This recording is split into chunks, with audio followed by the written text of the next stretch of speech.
Cuando pensamos en la Primera Guerra Mundial, nos viene a la mente la imagen de soldados atrapados en trincheras llenas de barro, ratas y muerte. Pero lo que muchos no saben es que había ciertos roles en el conflicto que eran aún más letales. Trabajos que llevaban a los hombres al límite de la locura y la desesperación, donde una muerte horrenda no era solo una posibilidad, sino casi una certeza. Los tuneleros, enterrados vivos en el infierno subterráneo. El frente occidental no solo fue un campo de batalla en la superficie, sino también en las profundidades de la tierra. Allí, en la más absoluta oscuridad, se libraba otra guerra, una guerra silenciosa y aterradora, desconocida para la mayoría de los soldados de la superficie. Los tuneleros, también llamados zapadores, se convirtieron en la clave para una guerra secreta y aterradora bajo tierra. Al darse cuenta de que romper las líneas enemigas por la superficie era prácticamente imposible, ambos bandos comenzaron a cavar redes de túneles bajo la tierra de nadie, con un único propósito: detonar minas gigantescas bajo las posiciones enemigas, destruyéndolas en segundos y sepultando vivos a cientos de soldados antes de que siquiera supieran lo que estaba ocurriendo. Pero lo que pocos imaginaban era el precio aterrador de este trabajo. El ambiente era sofocante, con temperaturas extremas y una humedad tan alta que muchas veces los hombres emergían empapados en sudor y lodo. La tierra inestable hacía que los derrumbes fueran constantes, atrapando a los tuneleros sin posibilidad de rescate. No había tiempo para lamentos, pues cualquier intento de salvarlos significaba arriesgar más vidas. Hasta el día de hoy, los cuerpos de cientos de estos hombres siguen enterrados en esos túneles olvidados, en la más macabra de las fosas comunes. Sin embargo, los derrumbes no eran su único enemigo. A veces, un túnel se llenaba repentinamente de agua subterránea, ahogando a los trabajadores en segundos. El lodo se volvía una trampa mortal, succionando los cuerpos y dejando a los hombres atrapados sin ninguna posibilidad de escapar. Otras veces, gases tóxicos provenientes de los proyectiles de artillería se filtraban lentamente en los pasadizos, asfixiándolos sin que se dieran cuenta. Para evitarlo, siempre llevaban canarios en jaulas. Cuando el pájaro colapsaba, significaba que el aire estaba contaminado y había que huir inmediatamente. Pero muchas veces no había tiempo. Antes de darse cuenta, los tuneleros caían al suelo, sofocados, con los pulmones ardiendo y la piel pálida por la falta de oxígeno. Pero lo peor ocurría cuando los tuneleros del enemigo también estaban cavando. Ambos bandos escuchaban atentamente, esperando detectar al adversario. El sonido de una pala golpeando la tierra podía significar una muerte inminente. Si los descubrían, cavaban hacia ellos y colocaban explosivos para enterrarlos vivos. En muchas ocasiones, los túneles se encontraban y los soldados terminaban en brutales combates cuerpo a cuerpo a oscuras, en pasadizos de apenas 1 metro de ancho, golpeándose con picos y palas, mientras el terror de ser sepultado era constante. No había espacio para moverse, ni luz para ver. La lucha era desesperada, con gritos ahogados y golpes brutales que terminaban con cráneos fracturados y cuerpos desplomados en el lodo. A medida que avanzaba la guerra, los túneles debían excavarse más profundos para evitar ser detectados, aumentando los riesgos de derrumbes, inundaciones y gases letales. Uno de los episodios más trágicos ocurrió en 1917, cuando un bombardeo francés impactó los túneles de Winterberg, dejando atrapados a 270 soldados alemanes, que murieron lentamente sin posibilidad de escape. Días después, cuando el polvo se asentó, solo quedó el silencio sepulcral de la muerte.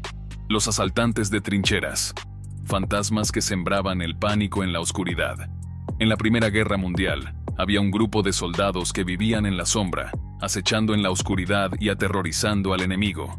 Eran los asaltantes de trincheras, hombres que se infiltraban silenciosamente en las posiciones enemigas para sembrar el caos y capturar prisioneros.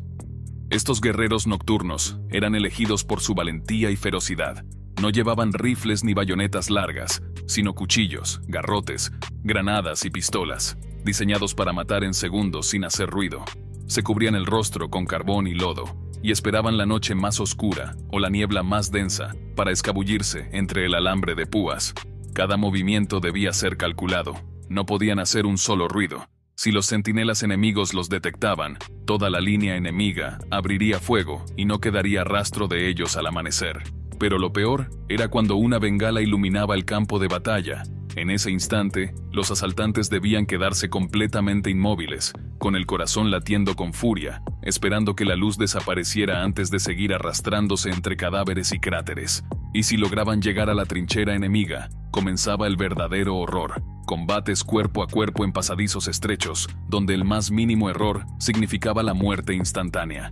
No había tiempo para dudar ni espacio para retroceder, era matar o morir. El destino de estos hombres estaba prácticamente sellado antes de partir. Las posibilidades de regresar con vida eran casi nulas. Una sola falla, un ruido fuera de lugar, una sombra en movimiento, y todo el pelotón quedaba atrapado en la tierra de nadie, sin cobertura y sin salvación.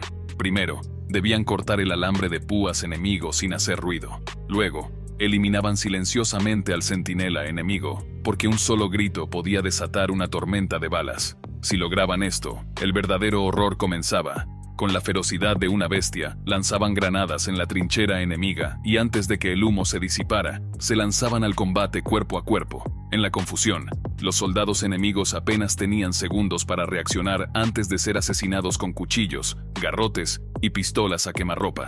Pero el terror no terminaba allí. Una vez cumplida su misión, debían huir a toda velocidad antes de que llegaran los refuerzos enemigos. En la oscuridad del caos, muchos se desorientaban y, en un giro macabro, saltaban accidentalmente en la trinchera enemiga, pensando que era la suya, condenándose a una muerte segura. Otros quedaban enredados en el alambre de púas, expuestos al fuego enemigo. Para muchos, aquella noche era la última que verían. Los grupos de cableado, reparar el infierno bajo balas y explosiones. El alambre de púas era una de las defensas más letales de la guerra, pero mantenerlo intacto era un trabajo mortal. Los grupos de cableado eran los encargados de reparar y reforzar estas barreras en la tierra de nadie. Su única protección era la oscuridad. Si los descubrían, los francotiradores enemigos no dudaban en disparar. Avanzaban en silencio absoluto, cargando rollos de alambre, estacas y herramientas pesadas. Cada paso en el lodazal traicionero podía hacerlos resbalar, y si hacían demasiado ruido, el enemigo lo escucharía y abriría fuego sin piedad. Martillar las estacas en el suelo era casi imposible sin llamar la atención, así que más tarde se comenzaron a usar estacas con rosca que podían atornillarse en el terreno en silencio. Aún así, una sola chispa de artillería iluminando la noche podía condenarlos. El trabajo no terminaba al amanecer. La artillería enemiga destruía las defensas constantemente, obligándolos a salir una y otra vez al campo de la muerte para reconstruirlas. Cada noche podían ser la última. Los portacamillas, ángeles en el infierno. Si había un rol que combinaba heroísmo y desesperación absoluta, era el de los portacamillas. Eran los únicos que podían dar esperanza a los soldados heridos, pero lo hacían al costo de sus propias vidas. Su misión era rescatar a los caídos en medio del combate, bajo fuego enemigo y sin protección. Tenían que arrastrarse entre cadáveres, cruzar cráteres de explosiones y sortear el alambre de púas, mientras las balas silbaban a su alrededor. Cada misión era un infierno. Debían cargar a un hombre herido, con todo su equipo, a través del lodazal de la trinchera. En ocasiones, hacían falta hasta 8 hombres para mover a un solo soldado en condiciones extremas. Pero el peor tormento era escuchar los gritos desgarradores de los heridos, atrapados en la tierra de nadie. Sus súplicas por ayuda retumbaban en la noche, pero muchas veces nadie podía ir por ellos hasta que cayera la oscuridad. Y para entonces, ya era demasiado tarde. En los ataques a posiciones enemigas, los comandantes prohibían detenerse a ayudar a un compañero herido. La orden era clara: seguir avanzando sin mirar atrás. Aquellos que quedaban atrás esperaban la muerte en la más absoluta desesperación. Los portacamillas sufrían tanto física como psicológicamente. No solo morían en combate o por agotamiento, sino que sus mentes quedaban destrozadas al ver de cerca los horrores de la guerra. Aún así, gracias a ellos, miles de soldados sobrevivieron. Estos fueron solo algunos de los trabajos más mortales de la Primera Guerra Mundial, hombres que caminaron directo hacia la muerte, enfrentando los peores horrores imaginables. Algunos sobrevivieron para contar su historia, otros nunca volvieron. Suscríbete ahora para más historias impactantes como esta. No te lo pierdas.